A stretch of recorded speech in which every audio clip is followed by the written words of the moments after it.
Boa tarde, estamos começando ao vivo, o primeiro de Bem com Você de 2021. Muito bom estar de volta e hoje a gente vai conversar sobre a vida depois da Covid-19.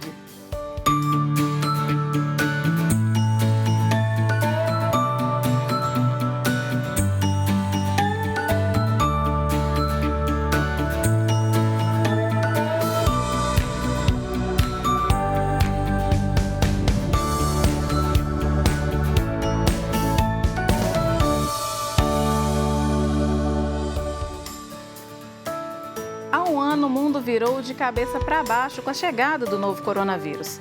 Quem adoece fica cheio de dúvidas, como: será que já posso entrar em contato com outras pessoas?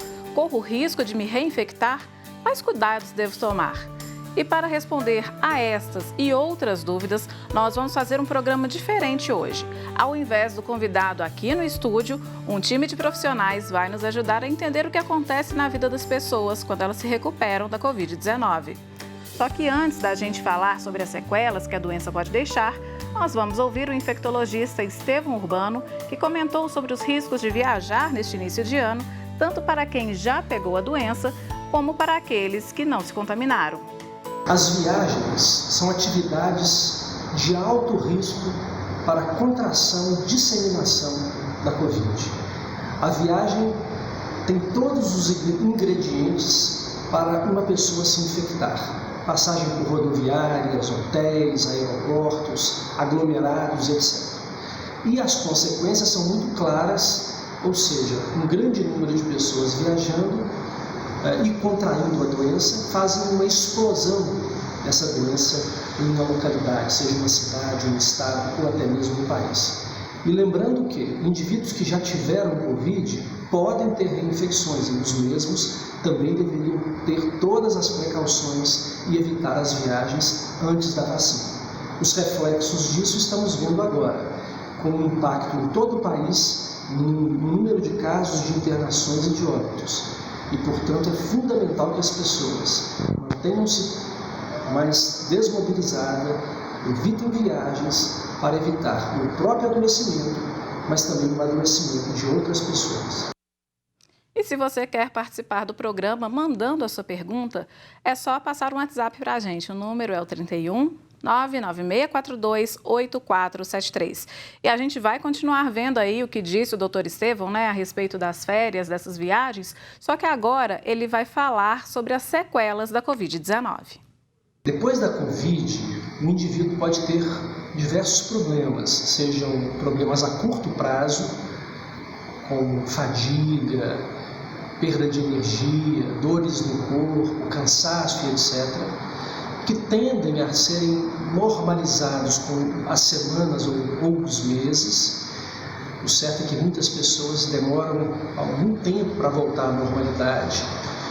Mas se você teve uma Covid grave, é possível que você tenha, inclusive, sequelas definitivas.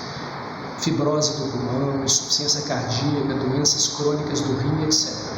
Então, a Covid é uma doença que traz um problema agora, mas também pode trazer amanhã, o que é mais uma justificativa para nós evitarmos ao máximo ter essa doença.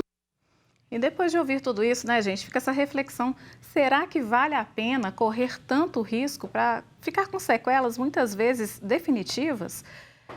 Então, vamos dar sequência, Seguindo aí com as nossas falas sobre as condições de alguns pacientes depois de se recuperarem da fase aguda da Covid, nós temos a entrevista do neurologista Fidel Meira. Vamos acompanhar.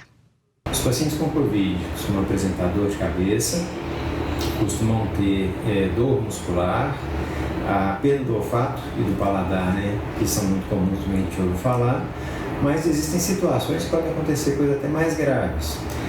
Tem pacientes que podem ter eventos cerebrovasculares, desde AVC isquêmico, AVC hemorrágico ou trombose venosa cerebral.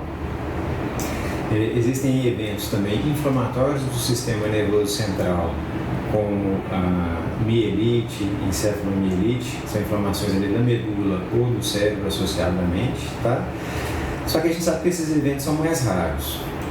Uma dúvida grande que existe até hoje é se essas manifestações neurológicas elas são relacionadas diretamente ao efeito do vírus ou se elas são relacionadas a um processo inflamatório que é provocado pelo vírus, mas não necessariamente é o ataque do vírus no cérebro.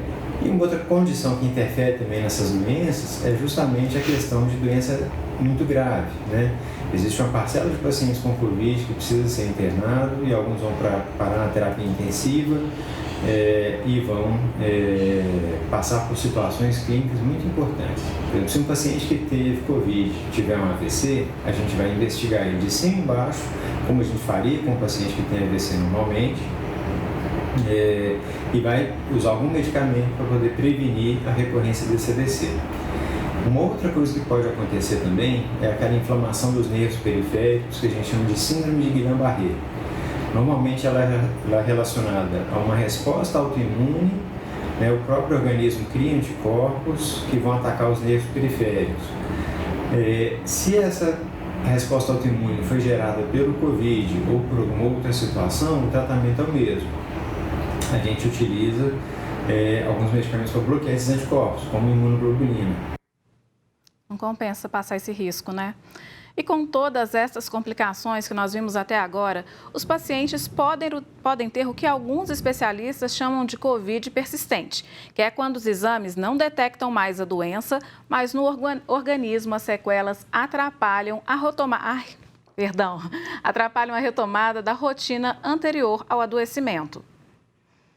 E a fisioterapia para a recuperação da capacidade respiratória e motora é um dos principais elementos para um retorno às atividades diárias, principalmente para quem passou longos períodos internado.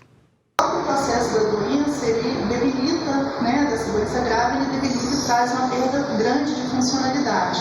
Mas não só esse paciente grave. Às vezes, o paciente com comprometimento de leve a moderado, o impacto na funcionalidade dele seja grande por causa das comorbidades, da situação prévia à doença. Então, isso tem que ser uma avaliação individual, caso a caso. Doenças com comprometimentos maiores geram muitas vezes uma necessidade de uma restrição ao leito e uma prescrição mesmo de repouso, e isso, associado à resposta inflamatória, vai trazer uma perda funcional para esse paciente, tanto do ponto de vista respiratório quanto motor. Então, quanto mais comprometido, quanto mais intenso for a doença desse paciente, provavelmente maior a necessidade dele de ser reabilitado do ponto de vista motor, funcional e respiratório. A fisioterapia acompanha nesse processo de reabilitação, nesse retorno do paciente à funcionalidade prévia. Então, vale a reflexão, né, gente? Nem para cada um de nós passarmos por isso ou evitarmos de passar por isso, quanto os nossos familiares, as pessoas que nós amamos. E a gente vai para um intervalo rapidinho e na volta nós vamos conversar com um cirurgião cardiovascular sobre os casos de trombose depois da Covid e muito mais. É rapidinho.